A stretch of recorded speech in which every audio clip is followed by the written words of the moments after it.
Everyone. And it's my great pleasure to introduce an all-women's panel today. Amina Bakr, the Deputy Bureau Chief and Chief OPEC Correspondent for Energy Intelligence, Dr. Carol Nackley, CEO of Crystal Energy, and Laurie Hetayan, the MENA Director at Natural Resource Governance Institute. So we've had a very exciting start to the week. Huge swings in oil prices, especially in the Asian morning on Monday. A lot of panic buying in the market. Of course, over the weekend, the US Secretary of State, Antony Blinken, gave an interview on CNN where he said, and he sounded quite definitive, that the US was looking at imposing an embargo on oil imports into the US and possibly and in discussions with the EU allies on a possibly coordinated move on doing the same. And we had, of course, Brent hit a high of just over $139 early in the morning before it all calmed down and continued to calm down in the European day when we had the German Chancellor come out and say that no way, basically, that Germany could not support such a move of an embargo on oil imports from Russia. So, Carol, if I may start with you. The threat of course, there's two different things we're talking about here. One is, of course, the threat of the US banning oil imports from Russia. And the other is the US perhaps trying to persuade the EU allies to do the same, presumably for a greater effect than if it were US to go it alone. Do you think the threat has completely receded? Do you think, or in other words, do you think there is a possibility that the US will go it alone on banning imports of Russian oil? And if so, do you think it will really have any impact? Good morning, Vandana. Good morning, everyone, and happy International Women's Day. Well, look, we are dealing with a situation where all scenarios are possible, so we cannot rule out one scenario. That would be foolish, because we should really expect the unexpected and be prepared for it, as Mr. Thatcher once said. And the situation today is still unfolding. So, for example, if you remember, only a few weeks ago, we were just talking about whether really how remotely is it going to be that Russia would cut its exports, because that would have some repercussions on its own revenues and its own economy, all the things. And yesterday we heard, or even today we heard them considering that option with Nord Stream 1. So everything is on the table. Now, in terms of oil embargo, that is also an option. The US is not really helping the market if they are after appeasing prices. And actually for the US, all along from the beginning, the US has been in a better position than, let's say, Europe. Europe is the most exposed to any kind of sanctions that could target Russia's energy exports, particularly oil and gas. Whereas the US from the beginning has been shielded, if you want, from measures followed by Russia or potential repercussions of sanctions on energy exports from Russia.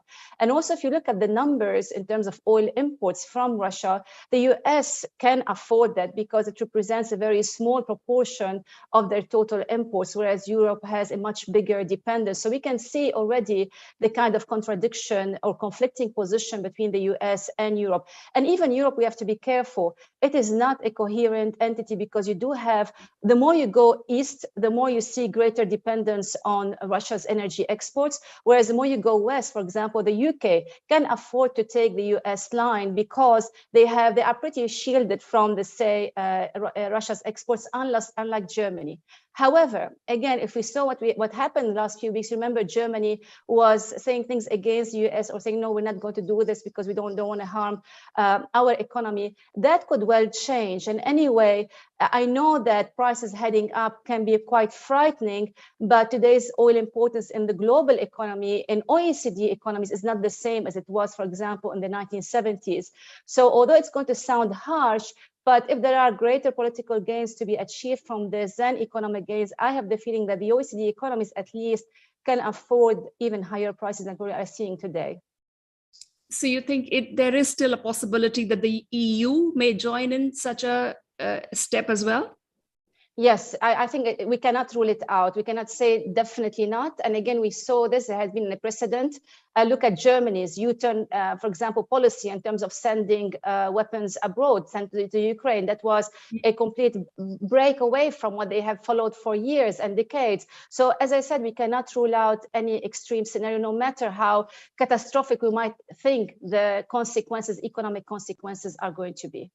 Right. So oil markets have little choice but to be sitting, participants have little choice but to be sitting on the edge of their seats and biting their nails and be ready for the next buy.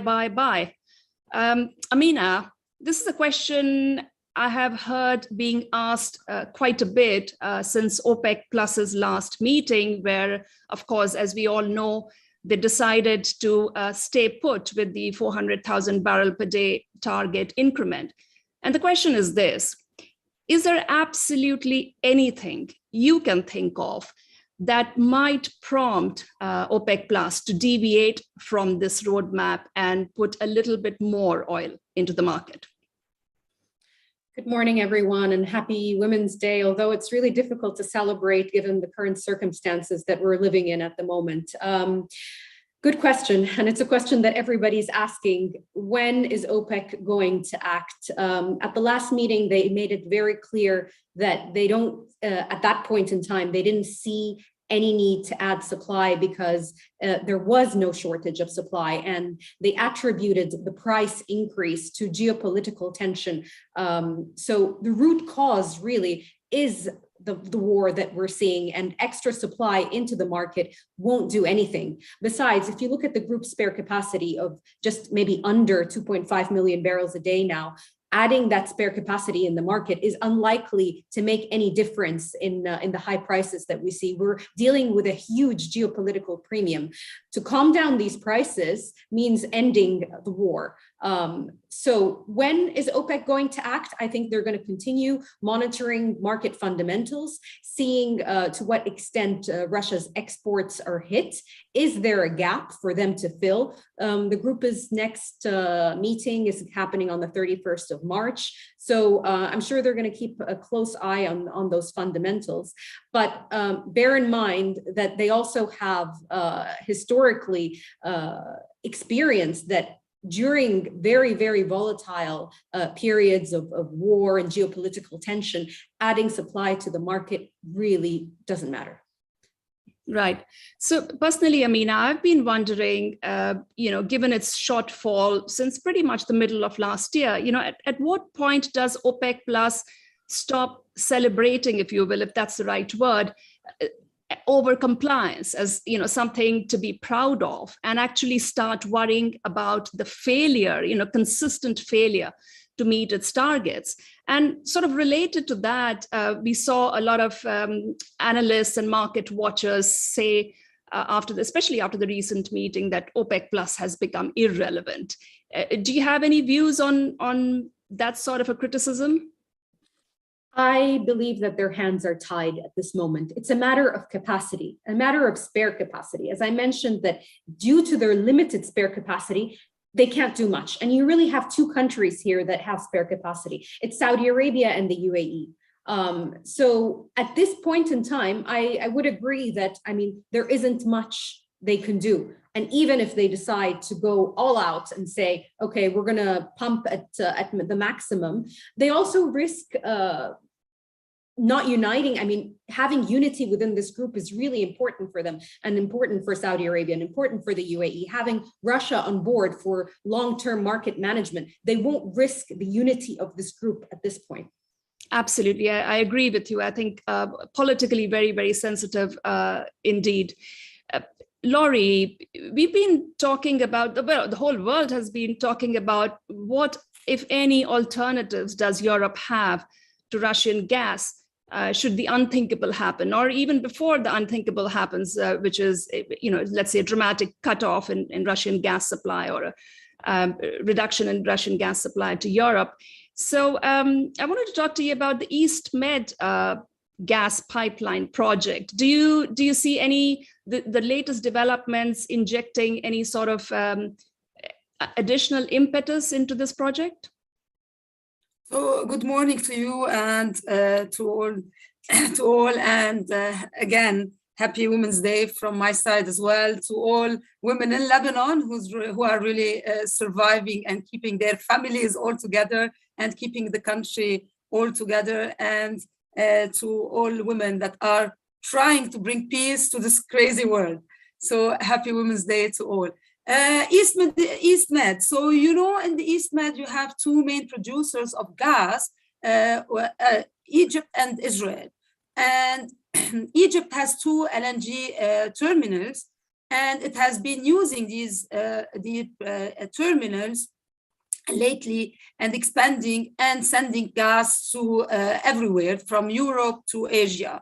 And now they see an opportunity in what's happening and the discussions that are happening in Europe around diversifying sources and away from the Russian gas. It doesn't mean that they will be able to completely replace the Russian gas, but they're part of the region where they think that, oh, we can be part of providing gas to Europe if they need it. And so definitely Israel and Egypt are thinking of joining efforts in that, so that they could sell LNG to Europe. Already it is happening. Egypt is sending gas to Europe and to Turkey. So they're looking into that. Definitely Israel is producing, was really struggling with finding markets. It was looking into Jordan, Egypt, and other places, but now with this option of being able to send the gas to Europe, this is a new option for them, knowing that I don't know how competitive the LNG will be, but looking at the circumstances, maybe because the distance is closer, they see that they could be competitive.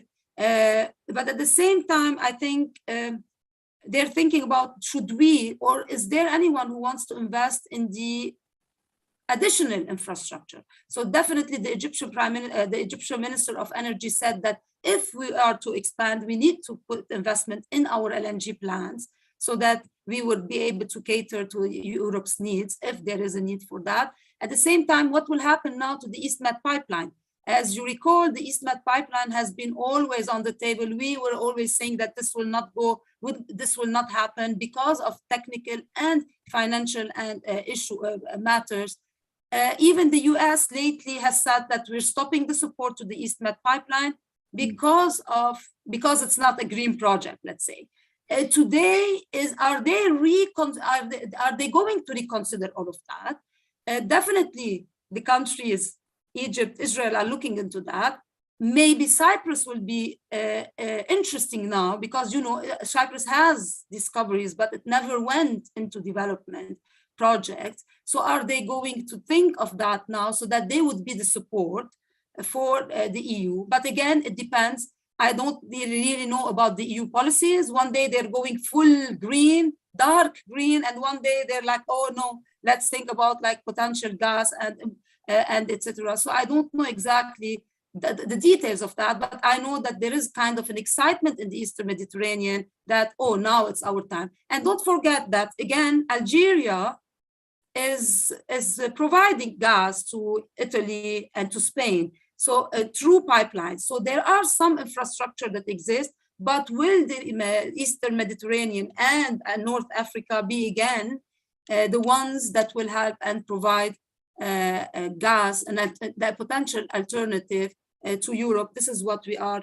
looking in. That means Algeria needs to work on expanding its sector and the gas sector, and with new investment. And it means that the Eastern Mediterranean needs to work on its investment as well. And then one interesting route, if you would allow me on that, is if this idea of sending gas to Europe would be interesting idea, and they would contemplate it and invest much there. So there is another route which is very politically very complex, but maybe they would think of it. It's the Arab gas pipeline that goes from Egypt to Jordan, Syria, and it's cut from Syria. The infrastructure doesn't exist to Turkey. But are they going to revive that? So if they will go to that route, then Syria becomes very interesting to the European Union again.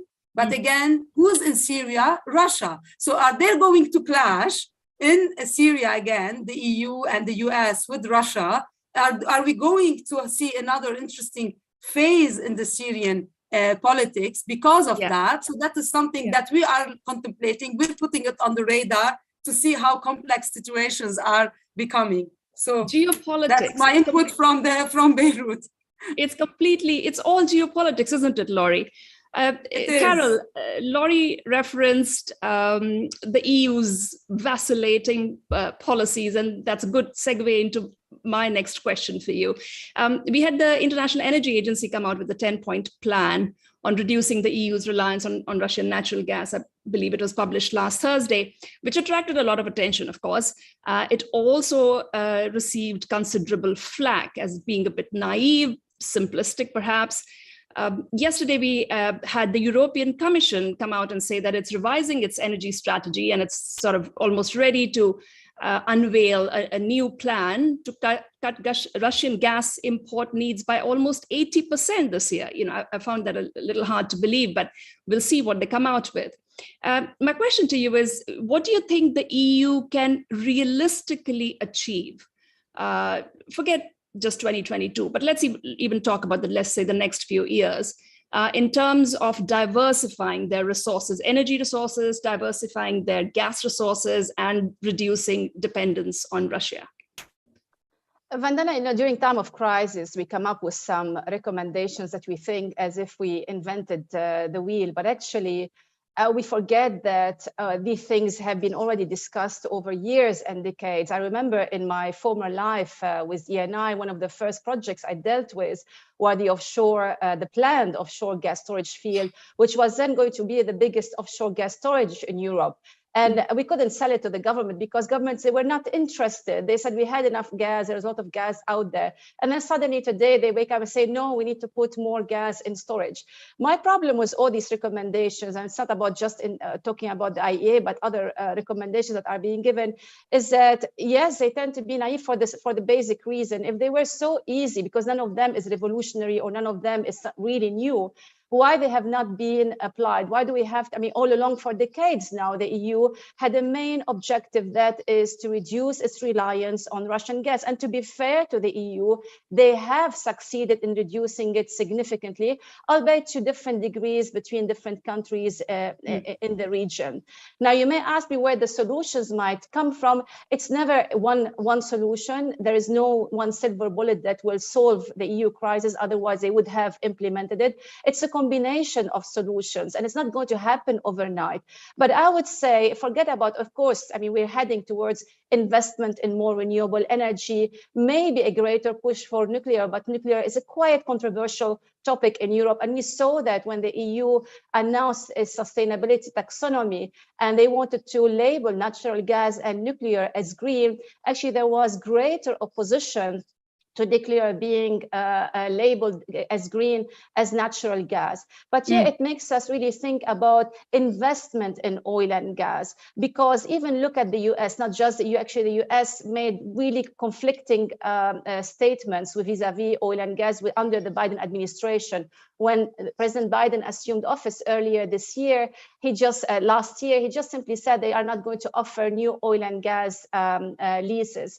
So all that is the wrong way to go, because energy transition is about complementarity, not substitution under existing technological realities. If we have a technological breakthrough tomorrow whereby energy storage becomes widely available and cheaply available, then yes, we can say renewable energy and green energy is going to save the day. But as long as this is not the case, you need to send the right signal to investors. Investors are not going to jump on investing in oil and gas simply because prices spiked. You don't base an investment decision that could last for years on a temporary, and it's going to be short-lived in the bigger scheme of things, price spikes. They need also to get the right policy signal, and policies is not something that you make one day and you change it in the following day. So you need to show more commitment to encouraging and be bold about it. And this is where we have the conflict between economic realities and political realities. But I feel that today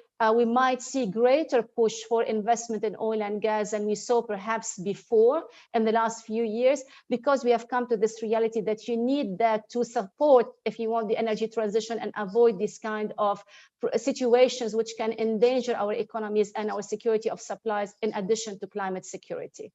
Well said. I couldn't agree with you more. I think it's a very dangerous clash, as you say, between economic realities and political realities, between energy transition and energy security. And one can only hope that the politicians and leaders of the day will find a way out of it.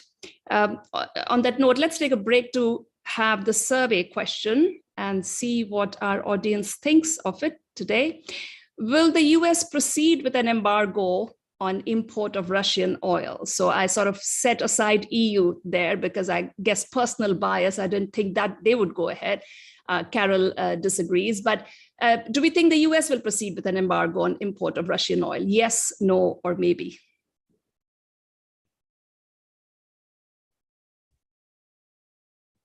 Right. Amina, if I may come back to you, Iran has been a lot in the news, of course, for the nuclear deal revival, but just seems to be within reach, but doesn't quite happen.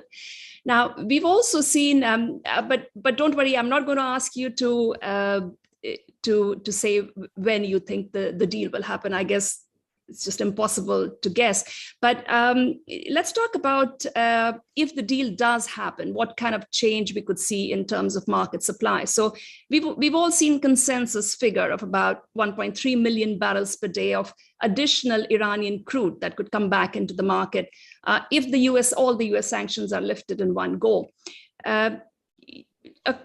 Based on whatever you've heard and you've learned, what is your assessment of the situation? How much could Iran unleash onto the market, let's say just by loading oil from its floating storage?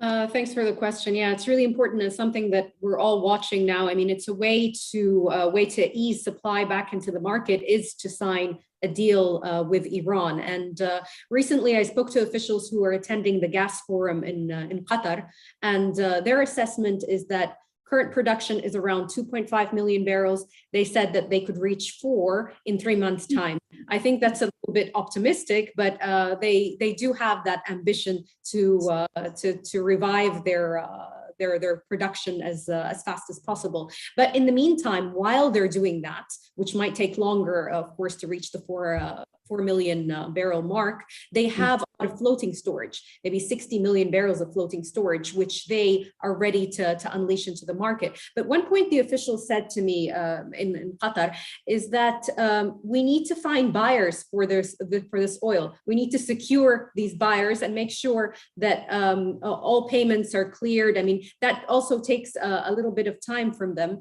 I know that they have been in talks with buyers in Asia, but it's I think it's just a matter of also figuring out when the sanctions are removed. There's a period in between. I'm sure they're going to have to work out how these transactions happen. Yeah, agree. I think China and as you mentioned, they had visited South Korea. I think China, South Korea, India for sure would probably be quite happy to buy Iranian oil. But as you say, they perhaps need to get all the payment mechanisms and so on in place. It might be easier to just load the oil from floating storage onto a ship, but it may take much longer for the payment systems to be put into place. While I have you, Amina, do you have any views at all on Venezuela?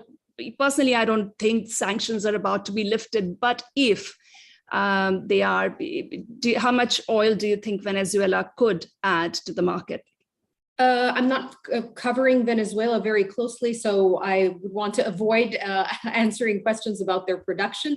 But yeah, sure. You said we haven't heard anything about sanctions being removed off of Venezuela. It's not an option on the table. All eyes are now on the Iranian deal, which, I mean, we heard a lot of positive noise coming out in recent days and weeks, but we're still not sure if this is going to go ahead. Yeah, sure. Shall we take a look at the survey results, Irene, if they're ready? Yes, okay. The majority think the US will proceed with an embargo on the import of Russian oil. I think God help us then. And I don't even want to imagine what oil prices will do when that happens. Okay, let's talk about another supply problem area, Laurie, which is Libya. Now, I started reading a little bit about the latest political developments and my head started spinning. I think that was last week. Libya has like now 2 governments, 2 prime ministers. Yeah. What's going on over there? And who's in charge of the oil production? And there was another shutdown now on the largest oil field, the Sharara field, but no mention of who these protesters were who have shut it down. So, could you just simplify the situation for us? What exactly should we be prepared for in Libya? Yeah, so we said that at the beginning of the year.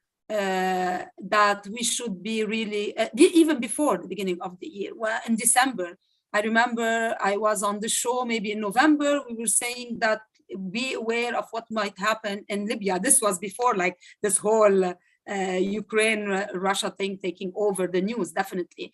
Because now I think it's a bit of a minor news if you were like reducing the supply from 1.2 million to 920 or something like that. Nobody cares. What is really exactly what is moving the market. But I guess like we were expecting that if the elections, because they were supposed to have elections in December 24, and we were saying if the elections won't take place, and all the indicators were like they were not going to take place, we will end up in this political crisis again, where you have 2 governments, one in Tripoli and one in the east, and they're like really fighting for legitimacy, and then everything stops and all the institutions stops. So, and one way that has been used all the time, sending these gunmen, fighters, people that are not happy to the fields to block the fields or production, etc. That has been part of the political struggle and dynamics. So, and this is what we are seeing. So the problem that we were facing with the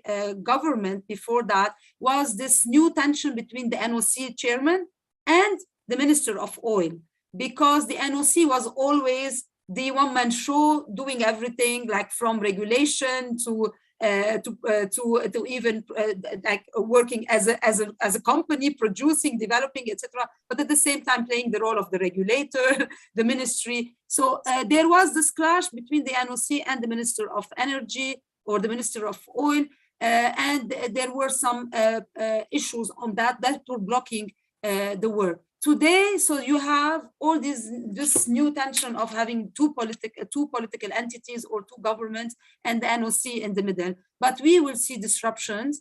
But I guess, as I said, for now, with everything that is happening globally, I don't think that is a major issue. It might have been a major issue if we didn't have any kind of we didn't have this war in Ukraine, and everybody was talking about like 2022, it will be about supply, tightening of supply, not being able to provide the market. Then it would have a difference of like losing 500, 600,000 barrels. But I think now this is like a very minor problem. But just to keep in mind that this will continue until again in Libya, there is a big, like there is a deal that would end this political crisis, but I don't see anyone now caring about Libya and finding a solution to Libya, same as nobody cares about Lebanon now, finding a solution for Lebanon. So I think all focus is on what's happening globally between Russia, Ukraine, and the implication that has on world economy. So I guess other places are just like not a priority anymore. Yeah, but would I be correct if I say what I understand from your comments is that that Libyan political crisis, and clearly it seems to have worsened in the last few months, is going to fester for the foreseeable future? Yeah, because now you have no one that is really going to come in and find a solution. They're left on their own, you know. And so, and you have Russia there, you have Turkey there, you have the UN there, you have the EU interest there. The US is like, I really don't understand Biden politics. So what can I say? I'm totally confused. Like you're in good company on that. so I wouldn't say what they're for in Libya. So, but there's no one now caring about finding a solution there. So it will be sidelined. Okay. Okay. And since it's Women's Day, I'd like to end the show in a little bit different manner. If we could take perhaps the last couple of minutes, maybe take 30 seconds each to say what message you're all great idols, great people, women in your careers to look up to. For those young women and men tuning into this program, what message do you have? Perhaps just, say a short, sweet one, about 30 seconds. Shall we start with you, Carol?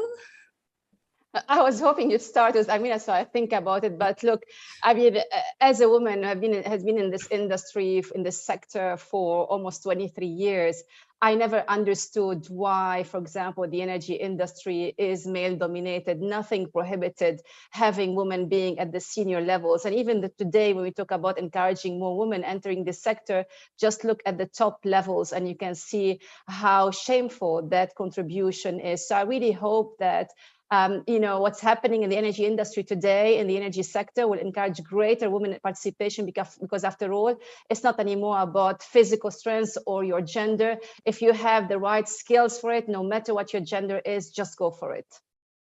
Thank you. I knew you would have something very quick and nice to say, so I put you on the spot there a little bit. Apologies for that, Carol. Amina? Yeah, I agree with Dr. Nakhla. There's nothing that really should stop us from entering any industry, not just the oil and gas industry. In terms of women that I look up to, I'll be very cliche, but it's true. I look up to my mother. She's a very strong woman, brought up 3 children in Cairo, very difficult circumstances with no men around. So yeah, that's somebody I really look up to.